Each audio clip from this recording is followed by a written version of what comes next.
सबसे पहले तो मैं श्री खड़गे साहब को, जब आप अध्यक्ष बन रहे थे और श्रीमती सोनिया गांधी जी पदभार मुक्त हो रही थी, हिमाचल प्रदेश में चुनाव चला हुआ था। सोनिया गांधी जी के आशीर्वाद से और खड़गे साहब के दिशा निर्देश से हिमाचल प्रदेश में कांग्रेस की सरकार बनी। मैं श्रीमती प्रियंका गांधी जी का व्यक्तिगत तौर से धन्यवाद करना चाहूँगा, क्योंकि राहुल गांधी जी भारत जोड़ो यात्रा में थे। जब हमने उनसे अनुरोध किया तो वो यात्रा बीच में छोड़कर नहीं आ सकते थे। हमने श्रीमती प्रियंका गांधी जी से अनुरोध किया। प्रियंका जी ने कहा, मैंने कहा, हमारे सभी कांग्रेस जनरल, जिसमें प्रदेश की अध्यक्षा भी थी, सबने श्रीमती प्रियंका गांधी जी से अनुरोध किया कि आपका पूरे हिंदुस्तान में कहीं कोई घर नहीं है, आपका हिमाचल प्रदेश की राजधानी शिमला में घर है। आप कृपया करके इस चुनाव प्रचार में हमें दिशा दीजिए।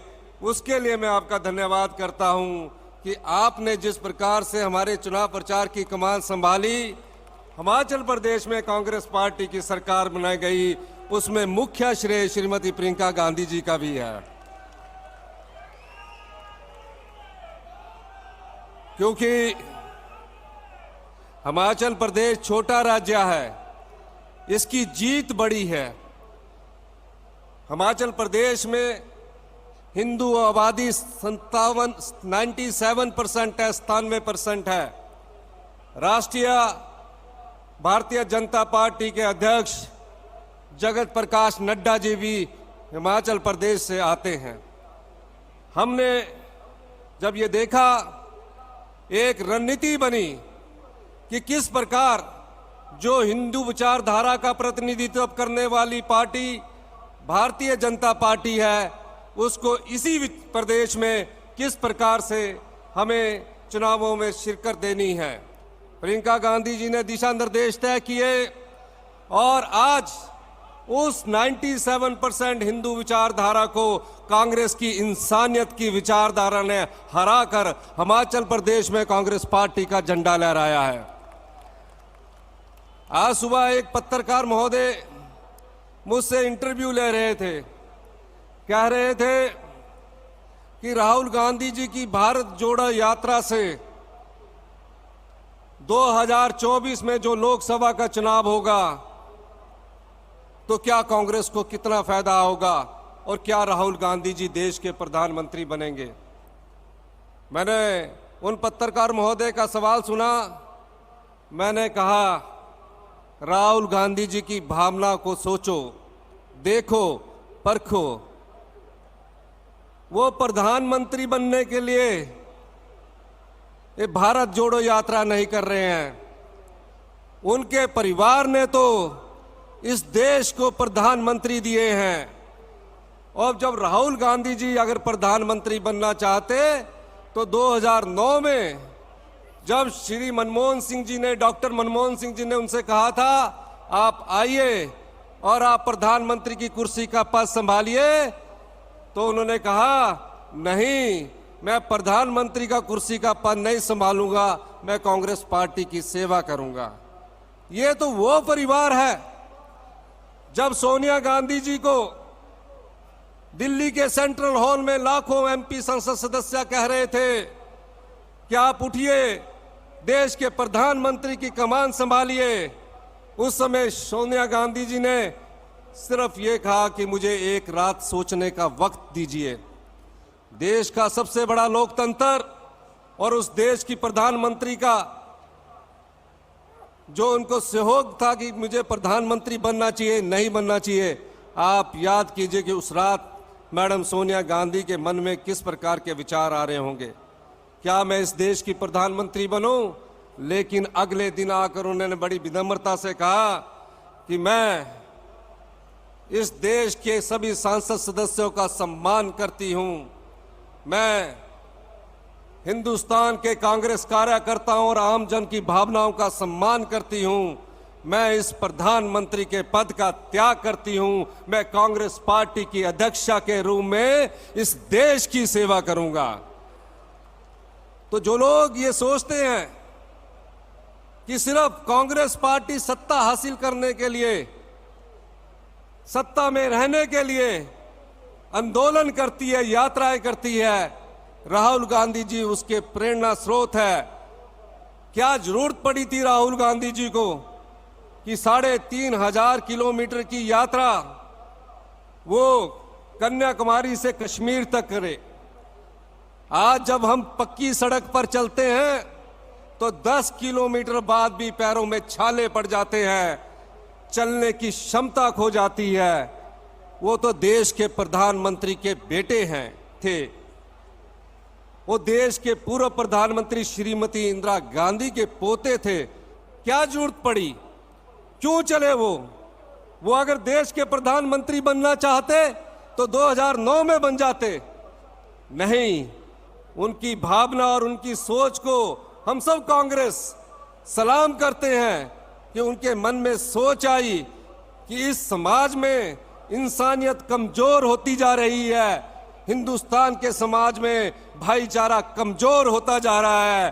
तो मैं उस परिवार से आता हूं जिस परिवार ने देश की सेवा को सर्वोपरि रखा है, देश के लिए कुर्बानी होने के लिए सर्वोपरि रखा है। तो मुझे मुख्य विपक्षी पार्टी होने के नाते मुझे इस जिम्मेवारी को निभाना चाहिए। और उन्होंने कश्मीर से कन्याकुमारी तक 3,500 किलोमीटर की पद यात्रा की चली।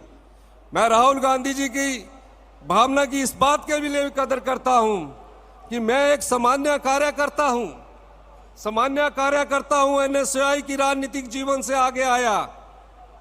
राजीव गांधी जी ने मुझे एनएसयूआई का राज्याध्यक्ष बनाया और जब हमें राज्याध्यक्ष बनाया उस समय देश के युवाओं को एनएसयूआई की मांग पर, राष्ट्रीय छात्र संगठन की मांग पर, इस लोकतंत्र की मजबूती के लिए 18 साल का वोट देने का अधिकार राजीव गांधी ने इस देश के युवाओं को दिया।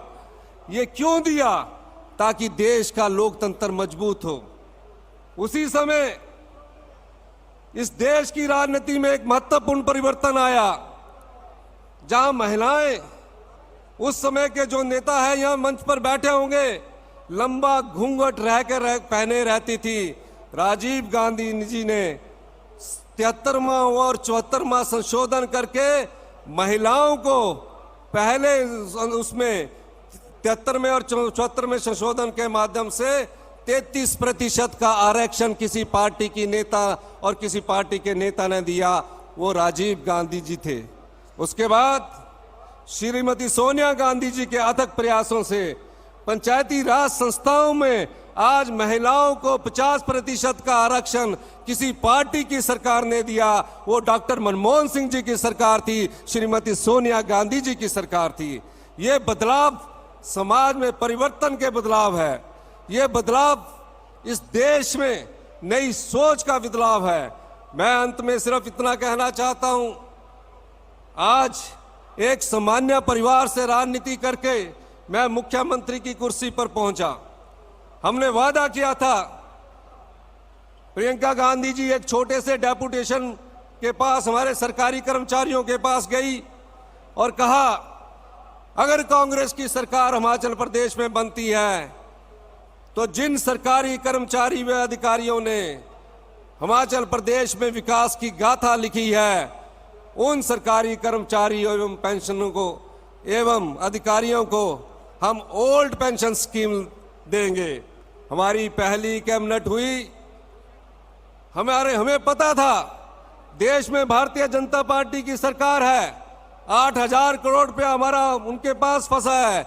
हमने बजट का प्रावधान करवाकर जिन सरकारी कर्मचारी और अधिकारियों ने इस देश में और इस प्रदेश की विकास गाथा लिखी, उनको हमने ओल्ड पेंशन स्कीम का तोहफा दिया ताकि वो 60 वर्ष के बाद अपनी सामाजिक सुरक्षा को मजबूत कर सके। ये हमारी सरकार की कमिटमेंट थी। अंत में मैं एक बात कहना चाहता हूं, हमारी बहुत महान विचारधारा है, हम विचारधारा से जुड़े हुए लोग हैं। जब देश में सुई तक नहीं बनती थी। देश ने 6 प्रधानमंत्री दिए। इस देश में जब देश आजाद हुआ सुई तक नहीं बनती थी। और पंडित जवाहरलाल नेहरू जी की सोच से बड़े बड़े बांध बड़े, भाखड़ा बांध उसका सबसे बड़ा सबूत है। जब हम कांग्रेस पार्टी की विचारधारा की बात करते हैं और सामने रहने वाली भारतीय जनता पार्टी की विचारधारा को देखें, जहां देश को बनाने की जरूरत पड़ी, कांग्रेस पार्टी के नेताओं ने बलिदान दिया। कांग्रेस पार्टी ने देश की एकता और अखंडता के लिए अपने प्राणों का बलिदान दिया। श्रीमती इंदिरा गांधी ने एक सुबह का नाश्ता करके जब वो घर की चौखट से बाहर निकली, उन्हें ज्ञान भी नहीं होगा कि देश के आतंकवादी उनके छाती में 36 गोलियां दाग देंगे। उनके मुंह से सिर्फ एक शब्द निकला, जय हिंद। राजीव गांधी जी देश की राजनीति में नहीं आना चाहते थे। उन्हें कांग्रेस जनों ने देश की राजनीति में लाया। और जब 5 साल बाद देश के आतंकवादियों ने उन्हें बम से उड़ा दिया, किसी को यह ज्ञान नहीं था उनका धड़ कहां गिरा, उनका सिर कहां गया। ये वो राजनीतिक परिवार है जिन्होंने देश की एकता और अखंडता के लिए बलिदान दिया। भारतीय जनता पार्टी का एक भी नेता बता दीजिए जिन्होंने देश की आजादी के बाद इस देश की एकता और अखंडता के लिए बलिदान दिया। यही छत्तीसगढ़ शहर है जहां हमारे पीसीसी प्रेसिडेंट ने, सीएलपी लीडर ने, उन्हें नक्सलवादियों ने बम से उड़ा दिया। वो सिर्फ देश की एकता और अखंडता के लिए अपने प्राणों का बलिदान करते गए।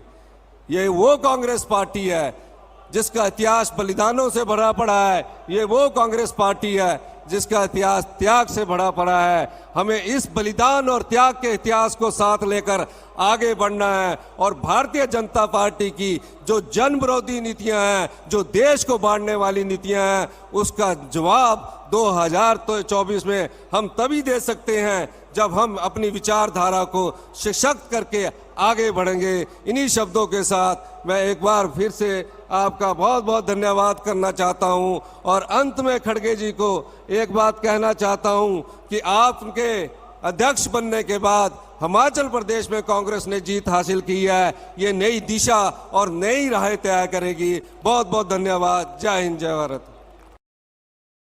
सब्सक्राइब करें भारत आज के सभी चैनल्स को।